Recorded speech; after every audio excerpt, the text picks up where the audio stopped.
Friends, let me begin with a question that should make us all sit up straight. When a drone launched thousands of miles away suddenly strikes at the heart of a nation's security, what does that tell us about the world economy we have built? Tonight's headline, Israel under attack, Yemen Drone Strike, is not just a breaking news story. It is a flashing red light warning us that the economic and political arrangements of our time are spinning out of control.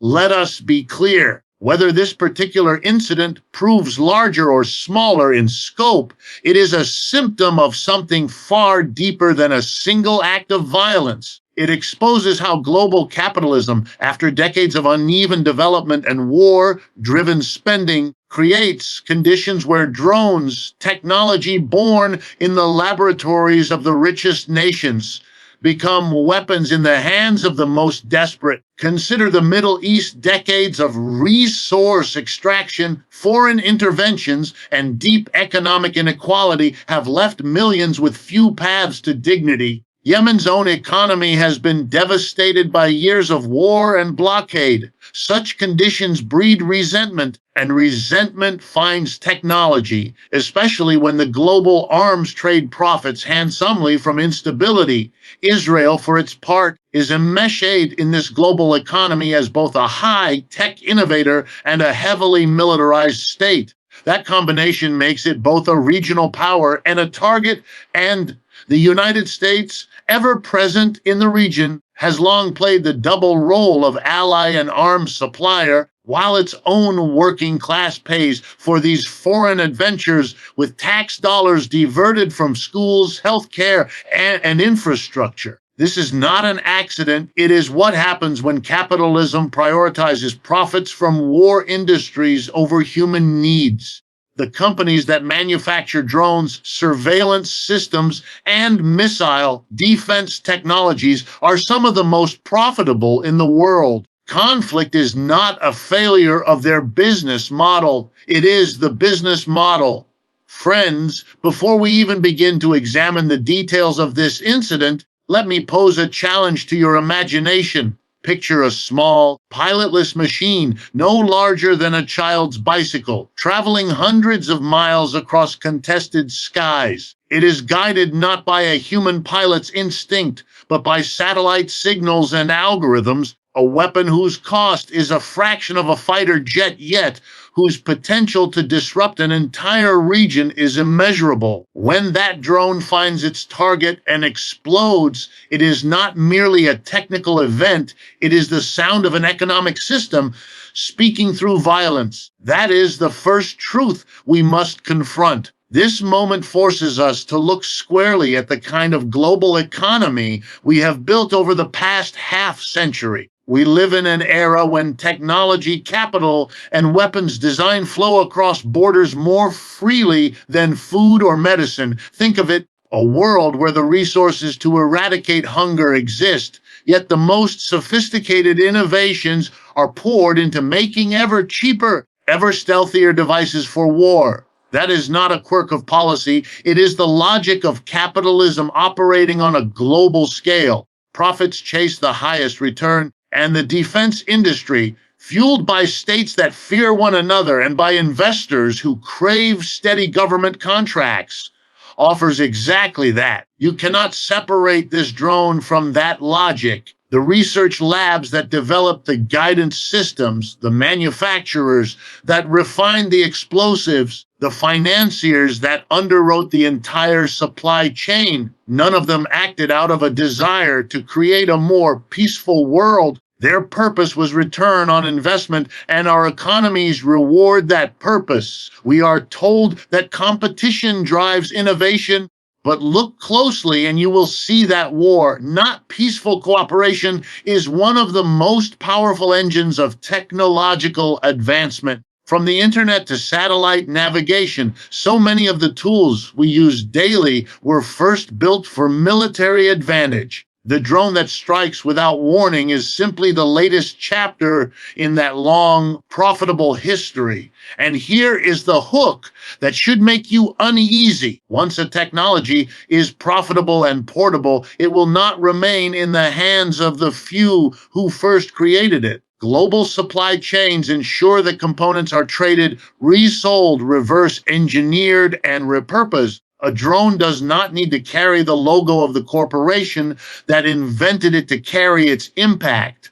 Whether it is a state actor, a militia, or a desperate faction within a failed economy, the barriers to entry are falling. When the cost of high-impact violence declines, the frequency of its use does not shrink, it rises. That is the mathematics of both economics and conflict. This is why the drone strike is not an isolated eruption of violence, but a revealing snapshot of our time. We inhabit a system where capital races to where the profit is greatest, even if that profit rests upon the next war. Governments, often captured by the same corporate interests that supply their militaries, compete to subsidize weapons research while public hospitals beg for funding. And as these investments bear fruit, the tools of destruction become cheaper and more accessible, not just to the superpowers, but to those who, driven by despair or ambition, will inevitably use them. So when a drone crosses a border and detonates, understand that it carries more than explosives. It carries the weight of a global economic order that has chosen profits over people,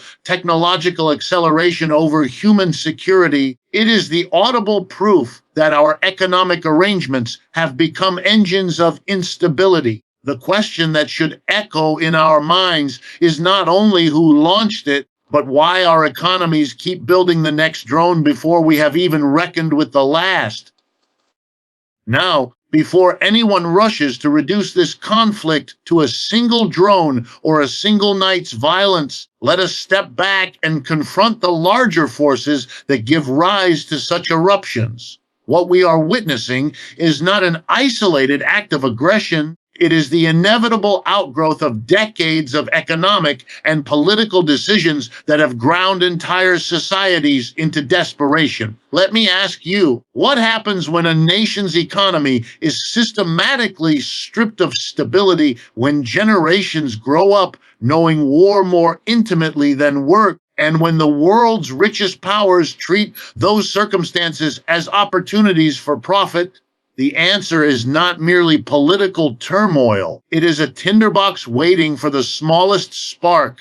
Consider Yemen, a country whose people have been trapped for years in a cycle of conflict, blockade, and economic ruin. Long before any drone crossed a border, Yemen's economy was a casualty of geopolitics. International powers, pursuing strategic and commercial interests, have turned the country into a battleground where local factions compete for survival while global arms dealers quietly tally their earnings. This is the cruel arithmetic of modern capitalism. When profit margins can be found in the business of war, the suffering of millions becomes a mere line item on someone else's balance sheet. The destruction of Yemen's infrastructure, its ports, factories, and farms has not only deepened poverty, but also destroyed the very mechanisms that allow a society to heal. In such conditions, resentment does not merely simmer, it hardens into a collective memory of injustice. And here is where the economic lesson must be faced. Capitalism, in its global form, does not distribute wealth according to need or morality. It flows toward opportunity, even when that opportunity is built on ruin. The same financial institutions that will not lend to a Yemeni farmer are often connected to the networks that finance arms sales and military logistics. The paradox is striking money moves easily to sustain conflict, but hesitates when asked to rebuild what conflict destroys. This is not a flaw. It is the system working exactly as designed. War creates risk, and risk commands premium returns. Investors know it. Politicians know it. And the victims, those without clean water, stable food supplies, or reliable wages, learn it in the harshest possible way. Let me put a sharper hook into this. When economic desperation meets technological access, history teaches us that the result is rarely passive endurance. People denied basic security will find ways to assert power, and in an age of globalized technology, that power no longer requires the resources of a traditional state. The drone that struck Israel may have been guided by a small team with limited means, but its roots trace back to years of economic exclusion and political humiliation. What we call terrorism is often the final language of those who have been systematically silenced.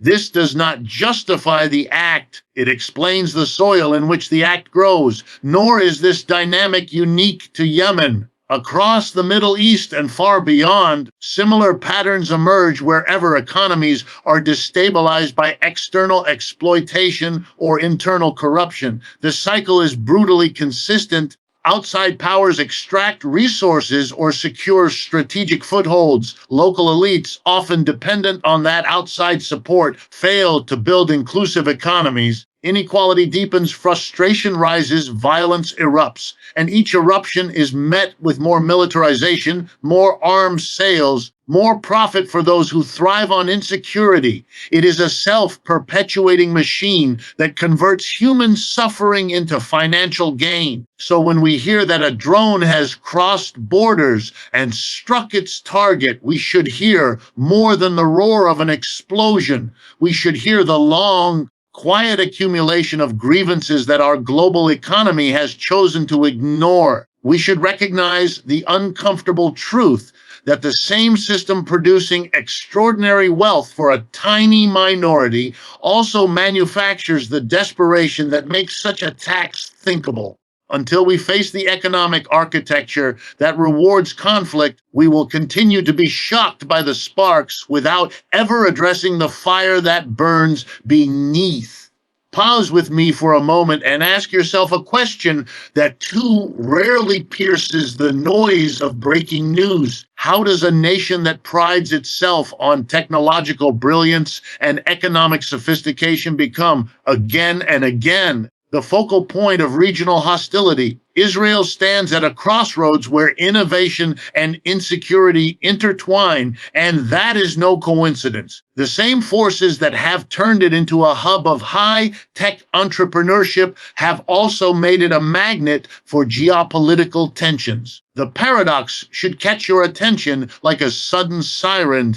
A country celebrated for its cutting-edge economy also lives under the shadow of constant threat, and the global economic system helps to explain why. Israel's economy is among the most technologically advanced in the world. Venture capital flows into Tel Aviv at a pace that rivals Silicon Valley. Breakthroughs in cybersecurity, medical devices, and artificial intelligence are exported to every continent. But alongside this success lies a military sector that is equally formidable. From missile defense systems to unmanned aerial vehicles, Israel's defense industry is not a side note. It is a cornerstone of the economy. These two identities, high-tech innovator and militarized state, are not merely parallel tracks. They reinforce each other. The lucrative contracts from defense research spill over into civilian technologies, and civilian breakthroughs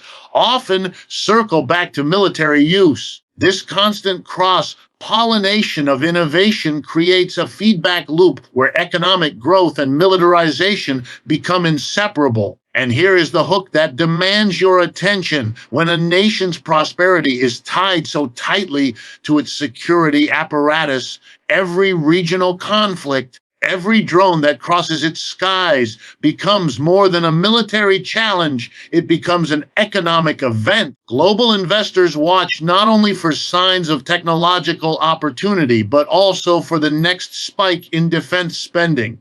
In this way, regional instability becomes perversely profitable. The more Israel must innovate to defend itself, the more its defense exports grow. For international capital, the distinction between war and commerce blurs until they are virtually one and the same. This dynamic does not exist in isolation. The United States, long Israel's most powerful ally, is deeply enmeshed in this pattern. Washington provides billions in military aid and serves as both customer and partner in joint weapons development. American defense contractors benefit from this relationship, and U.S. policymakers, many backed by the same corporate interests, frame this aid as a matter of strategic necessity. But step back and you will see something larger. The partnership is also an economic engine. It guarantees contracts, sustains research budgets,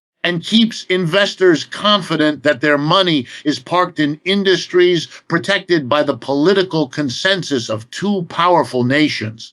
What does this mean for the wider region? It means that every cycle of tension, every rocket fired, every drone launched is not merely a setback to peace. It is also a pulse in a vast economic circulatory system. Financial markets react, defense budgets swell, and the demand for the very technologies that fuel the conflict climbs higher. The result is a self-reinforcing circuit. Insecurity justifies militarization. Militarization generates profit, and profit deepens the structures of insecurity. Here is the sharper point that should unsettle you. When capital rewards the perpetuation of conflict, the search for genuine resolution becomes economically inconvenient. A lasting peace would not only require political courage, it would disrupt a thriving sector of global investment. For those who reap the rewards of defense contracts, sudden calm is not a business plan. Thus, the economic incentives that underpin Israel's dual identity make it both a regional powerhouse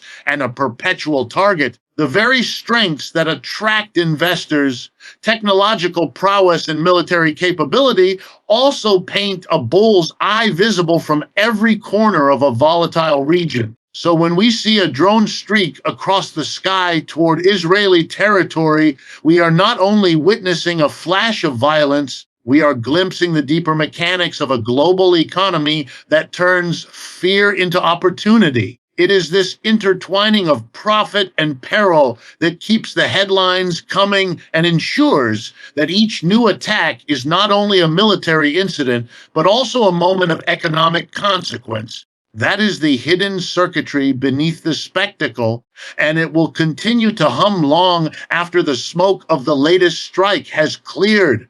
Let us widen the lens once more and confront a reality too often hidden behind the spectacle of a single night's violence. While commentators dissect the trajectory of a drone or the precision of an air defense system, the deeper story is about a nation whose reach extends far beyond the battlefield. The United States is not merely an observer in the Middle East. It is an architect of the region's economic and military landscape. Here is the question that should seize your attention. How does a country thousands of miles away manage to imprint its interests so deeply that conflicts in distant deserts become matters of domestic policy in Washington? The answer is written in the language of capital strategy and the pursuit of profit. For decades, U.S. involvement in the Middle East has been justified by a shifting set of narratives. First, the Cold War, then the War on Terror, now the mantra of securing allies and promoting stability. Yet beneath these changing slogans lies a striking consistency. American power follows the flow of resources and the demands of corporate influence. Oil, long the lifeblood of industrial economies, set the original terms of engagement.